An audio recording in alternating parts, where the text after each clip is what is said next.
AP ప్రభుత్వం సంచలన నిర్ణయం తీసుకుంది. కడప మేయర్ సురేష్ బాబును పదవి నుంచి తొలగించింది.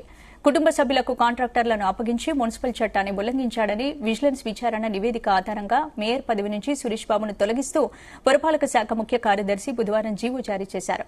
కడపలో అభివృద్ది పనులను ఇష్టారాజ్యంగా తన కుటుంబానికి చెందిన గుత్తేదారు సంస్థ ఎంఎస్ వర్షిని కన్స్ట్రక్షన్ ద్వారా చేయించినట్లు విజిలెన్స్ అధికారులు సేకరించింది. ఆధారాలు సేకరించడంతో గుత్తేదారు కంపెనీ డైరెక్టర్గా మేయర్ కుమారుడు, భార్య ఉన్నారని, మొత్తం 36 లక్షల అవినీతికి పాల్పడినట్లు సురేష్ బాబుపై ఆరోపణలున్నాయి. విచారణ అనంతరం నివేదిక ఆధారంగా పురపాలక శాఖ ముఖ్య కార్యదర్శి మేయర్ సురేష్ బాబును తొలగిస్తూ నిర్ణయం తీసుకున్నారు.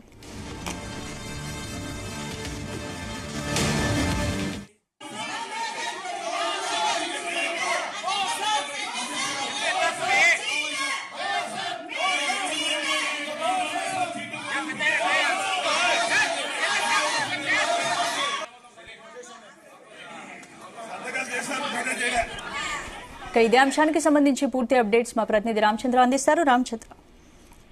థ్యాంక్ యూ స్పందన. అయితే కడప నగర మేయర్ సురేష్ బాబుపై ప్రభుత్వం అనర్హత వేటు వేసింది. ఆయన మేయర్ పదవి నుంచి కూడా తొలగిస్తూ కూడా ఉత్తర్వులు జారీ చేసినటువంటి పరిస్థితి ఉంది. అయితే ఏదైతే నివేదిక విజిలెన్స్ విచారణ నివేదిక ఆధారంగా మేయర్ పదవి నుంచి సురేష్ బాబును తొలగిస్తూ కూడా పురపాలక శాఖ ముఖ్య కార్యదర్శి ఈ రోజు జీవో జారీ చేశారు. అలాగే కడప నగరంలో అభివృద్ధి పనులను ఇష్టారాజ్యంగా తన కుటుంబానికి చెందినటువంటి గుత్తేదారు సంస్థ ఎంఎస్ వర్ధిని కన్స్ట్రక్షన్స్ ద్వారా చేయించినట్లు విజిలెన్స్ ఆధారాలు సేకరించింది. ఈ మేయర్ పదవిని అనుభవిస్తూ ప్రత్యక్షంగా గాని పరోక్షంగా గాని ఆయన కుటుంబ సభ్యులు గుత్తేదారు పనులు చేయరాదనేది మున్సిపల్ యాక్ట్ లో పొందుపరిచారు. అయితే మేయర్ దృష్టికి తీసుకెళ్లారా లేకపోతే యాదృచ్ఛికంగా జరిగిందా అన్న దానిపైన కూడా విచారణ చేశారు విజిలెన్స్ అధికారులు. అయితే మొత్తంగా వర్ధిని కంపెనీ ఎన్ని పనులు చేపట్టింది అనే దానిపైన కూడా వివరాలు రాబట్టింది విజిలెన్స్. అయితే గుత్తేదారు కంపెనీ డైరెక్టర్లుగా మేయర్ కుమారుడు అమరేష్ అలాగే భార్య జయశ్రీ కూడా ఉన్నారు.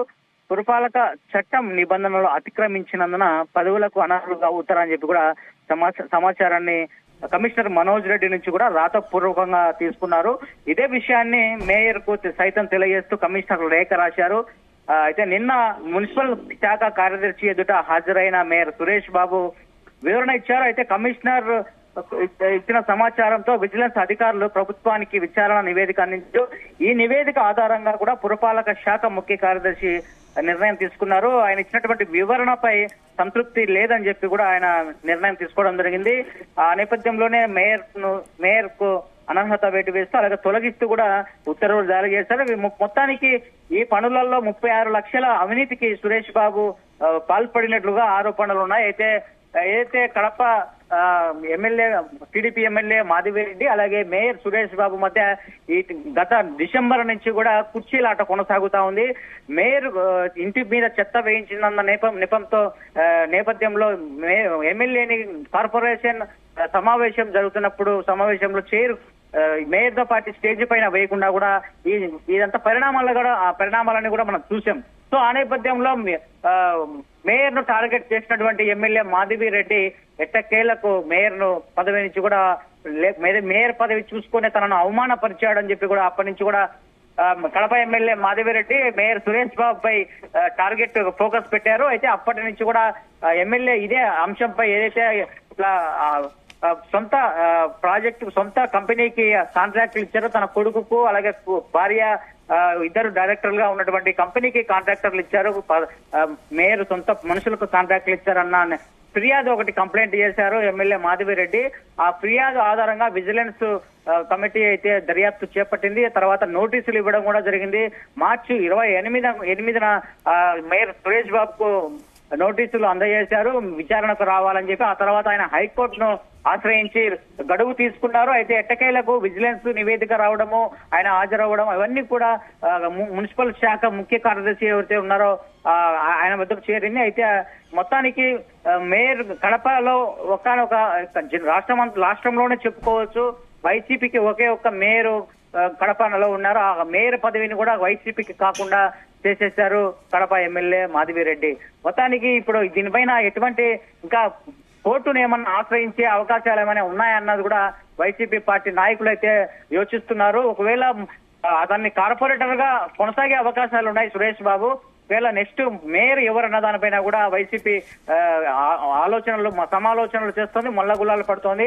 ఒకవేళ ఇప్పటికీ మెజారిటీ ప్రస్తుతం అయితే వైసీపీకి మెజారిటీ ఉంది, వైసీపీ నుంచే మేయర్ అయ్యే వ్యక్తి ఉంటారు. అయితే ఈలోపు మేయర్ ఎన్నిక అయ్యే లోపు టీడీపీ వైసీపీ కార్పొరేటర్లను కూడా తమ వైపుకు తిప్పుకున్నారు, మెజార్టీ కార్పొరేటర్లను. అయితే అప్పుడు ఈ కూటమి ప్రభుత్వం టీడీపీనే మేయర్ పీఠాన్ని చేజిక్కించుకునే అవకాశాలు అయితే చాలా ఎక్కువగానే ఉన్నాయి. ఇటీవల కొంతమంది వైసీపీ నుంచి కార్పొరేటర్లు టీడీపీలోకి జాయిన్ అయ్యారు, మరికొంతమంది క్యూలో ఉన్నారని చెప్పి కూడా ఆ మధ్య ప్రచారం జరిగింది. అయితే కొన్ని రోజులు స్తబ్దుగా ఉన్నారు కార్పొరేటర్లు ఎవరికి వారే. అయితే ఇప్పుడు మేయర్ పీఠాన్ని దక్కించుకునే అవకాశం కడప ఎమ్మెల్యే మాధవిరెడ్డికి వచ్చింది కాబట్టి ఇంకా మిగతా కొంతమంది మెజారిటీకి కావాల్సినటువంటి కార్పొరేటర్లను కూడా టీడీపీలోకి చేర్చుకుంటే అప్పుడు టీడీపీదే మేయర్ పదవి అవుతుంది. అప్పుడు మేయర్ పదవి తన మనుషులకే వస్తే అప్పుడు ఎమ్మెల్యే ఏదైతే జనరల్ బాడీ మీటింగ్ ఏదైతే కార్పొరేషన్ సర్వసభ్య సమావేశం ఉంటుందో ఆ సమావేశంలో ఆమె పైన కూర్చొనే అవకాశం ఉంటుంది. కాబట్టి మొత్తానికి పుష్ప 2 ఏదైతే సినిమా ఉందో ఆ సినిమా ప్రకారంగానే తన కుర్చీ కోసం ఫోటో కోసం సీఎం నే మార్చినట్లుగా తన ఈ కడప ఎమ్మెల్యే తన సీటు స్టేజ్ మీద ఉండేదాని కోసము చేసినటువంటి ప్రయత్నం సేమ్ పుష్ప 2 సినిమా లాగే ఉందని చెప్పి కూడా గతంలో వివిధ కథనాలు వచ్చాయి. అయితే మొత్తానికి ఇప్పుడు అదే జరిగిందని చెప్పుకోవచ్చు.